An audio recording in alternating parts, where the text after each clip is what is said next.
Hello, classic rock fans. I am reporting live after 2 nights of seeing the Steve Miller Band at Summerfest in Milwaukee. Yes, this is Saturday night. After seeing Steve Miller on both Friday and Saturday night, Steve was not originally scheduled to play 2 nights at Summerfest. Ann Wilson from Heart was supposed to play tonight, but because of a number of people in her band catching COVID, she had to cancel. So Steve, at the last minute, agreed to take on a second night at Summerfest, which was great for me because it gave me an opportunity, another opportunity, to get some great seats to see Steve. I'm a huge Steve Miller fan, so seeing him 2 nights in a row this year was absolutely fantastic. I will give you a quick rundown of the other bands I saw today, and then we'll talk about Steve. So today we got down at Summerfest at about 4, and we had a chance to see 4 bands total. First, we saw the Cornerstones of Rock. Cornerstones of Rock is made up of the Ides of March and Jim Peterik, the Crying Shames, the Shadows of Night, and the New Colony 6. I reviewed this show last year when I saw them at Waterfest in Oshkosh, and if you want to know what that show is like, go check out that video on this channel. It was the exact same thing as I saw last year. Basically, it's a collection of real oldies acts, you know, who had their hits in the 60s, led by Jim Peterik, who is a really accomplished songwriter, but they do their 60s hits. Each singer does about 4 or 5 songs, and then Jim ends the song with the Ides, and they do Vehicle. It's a great time, but it's really only for fans of the golden oldies, fans of, like, early 60s rock and roll. So the name Cornerstones of Rock is very appropriate for that tour. So that's how we started the day, seeing them. Nice, easy, fun, good time. After that, we went over to see Stephen Pearcy from Ratt. You know, I'm a hair metal fan. I've seen Ratt before, but today it was just Stephen, and we didn't stay for the whole show. I'm not the biggest fan of Ratt. I like a couple of the hits. You know, I stuck around to see Back for More, Wanted Man, and Lay It Down, but I left before the show ended. Not because he wasn't playing well or anything. He was playing great. His voice sounded good. The band was tight, and it was a good crowd, but I think we wanted to go grab something to eat, and like I said, Ratt's not my favorite hair metal band. I do like the genre, but I have seen Ratt before, so it wasn't something that I felt I needed to stay through the whole show. But like I said, it was from what I saw, it was enjoyable. It was pretty good. Next, we went over to see Max Weinberg's Jukebox. Now we're talking. Max Weinberg from the E Street Band, and of course Max Weinberg's 7 from Late Night with Conan O'Brien. Fantastic show. They're basically a cover band. Max Weinberg's Jukebox. They have this big list of hit songs from the 60s, 70s, and 80s that they will play based on audience requests. So they run this list of songs of classic rock hits, and they rely on the audience to pick which ones they want to hear. So Max will go out into the crowd, which one do you want to hear? And fans will, you know, pick from the list. And tonight we got a really good list of songs. So, you know, among other things, they played Born to Be Wild, Rebel Rebel, Good Times, Bad Times, Hang On Sloopy, Surrender, I Want to Be Sedated. Great classic rock tracks. And the vocalists in the band every time did really good approximations of the original versions of these songs. And Max was super energetic the whole time and a great host. I gotta say, this might be the single best covers band touring today. I really enjoyed this show. So if Max Weinberg comes to your town and you're a classic rock fan, you absolutely need to go see them. That is a guaranteed good night out, you know.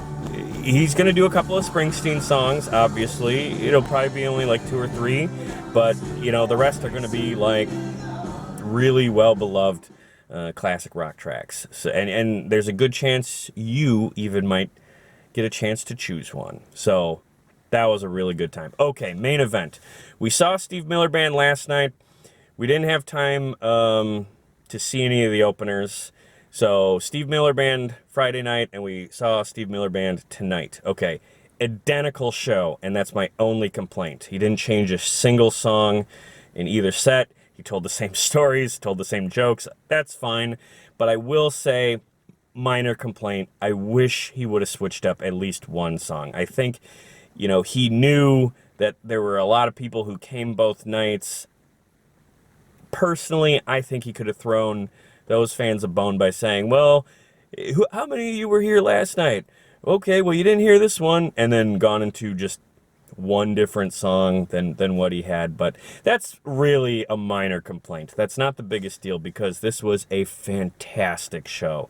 Steve Miller, I have seen so many times, but I really haven't seen him in like 10 years. So I kind of didn't know what to expect. But he absolutely knocked it out of the park. The songs are so great. The band plays really well. Steve hasn't lost a step. This guy is a wildly underrated guitar player. In every song, he does really interesting stuff with the guitar, but at no point does it ever become like overindulgent hair metal type guitar solos for 15 minutes.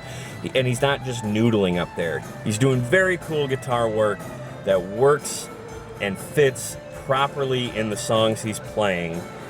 Like this time, he played that awesome guitar outro from Abracadabra. He played some of that at the start of the song, and it made it a better track than like the studio version. He just did some interesting guitar stuff all through the show with it never feeling overly self-indulgent.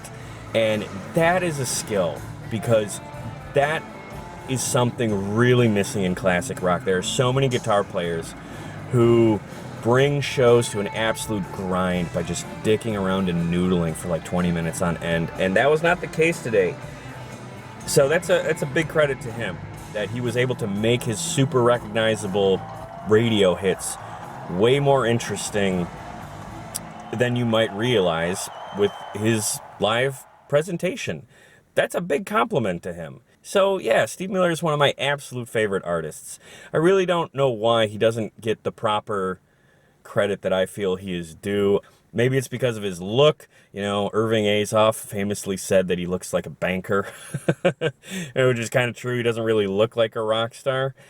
And maybe those radio hits are just so present in pop culture that people maybe kind of forget about him, but that's so wrong, because his show is so entertaining, and it's such a fun time. And I gotta say, the crowd that was at both shows, they didn't miss out on this fact. They had a great time. The crowd he had both nights at Summerfest was with him, was into it. It was a fun crowd. People were singing along, people were dancing, energetic.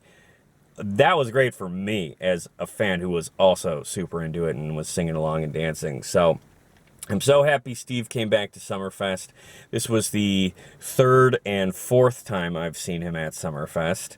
This is the sixth and seventh time I've seen him total, which is more than any other band I've ever seen. And that's great. I'm totally okay with Steve Miller being the artist I've seen more than anybody else, because he is a real treat to see live. I recommend seeing Steve Miller Band more than almost any other of the bands I've discussed on this channel, simply because of how fun his show is, and because most likely you're not going to be paying an arm and a leg to see him. There was a lot of people who saw him basically for free tonight, because on top of Ann Wilson canceling and kind of the chaos with that, Summerfest is having trouble packing it in this year. It was not a lot of attendance, and that sort of mirrors what happened last year, and I know this is all, prolonged fallout, from the pandemic, but Summerfest made some changes this year. They decided to do 3 weekends again instead of their 2 weeks that they had always done. And frankly, I think that and some other decisions they made are not good for fans. I think a lot of what they did this year were attempts at cash grabs. I think a lot of the decisions they made, including making it 3 weekends instead of the 2 weeks, is anti-fan. And I think that thing kind of sucks, and I really hope they go back to the traditional 2 weeks, you know, end of June, early July format they've had forever. I think that's what makes Summerfest instead of just 3 weekends and on the grounds, which is what it's going on this year. So we'll see what happens with that. That's what I'm hoping for next year. I don't know if I'll be back down at Summerfest next weekend or the following weekend, but if I am, I will report what I see. Otherwise, if Max Weinberg or Steve Miller Band is coming to your town, a hearty thumbs up and a big recommendation to go see them. You won't regret it. Those are both great live touring bands. And of course, if you're a fan of 60s early rock and roll, you'll enjoy the Cornerstones of Rock. And Stephen Pearcy, if you like Ratt's catalog, Stephen sounds great. You know, go see him too. So honestly, a lot of thumbs up. Today was a great day of live music for me here in Milwaukee. And even though I'm a little frustrated with Summerfest right now, don't get me wrong, I am still so appreciative that they do this every year, because Summerfest is one of the best things about living in Milwaukee. So, great night, lots of fun. Thanks for watching this video. If you're a fan of classic rock, please subscribe to this YouTube channel. Find us on Facebook and Twitter. Links in the description below. And if you don't know, I do a podcast about classic rock. You can find that in the description below as well. You might want to check that out. We do a lot of fun stuff on that. So, thanks again for watching. Like I said, go see Steve Miller Band. Get yourself some cool merch, you know, like this. And keep rocking. Let's go out and have some fun. Come on, girl, with a pretty dress on, we're gonna go out tonight. Dance, dance, dance, dance, dance, dance, dance, dance, dance all night.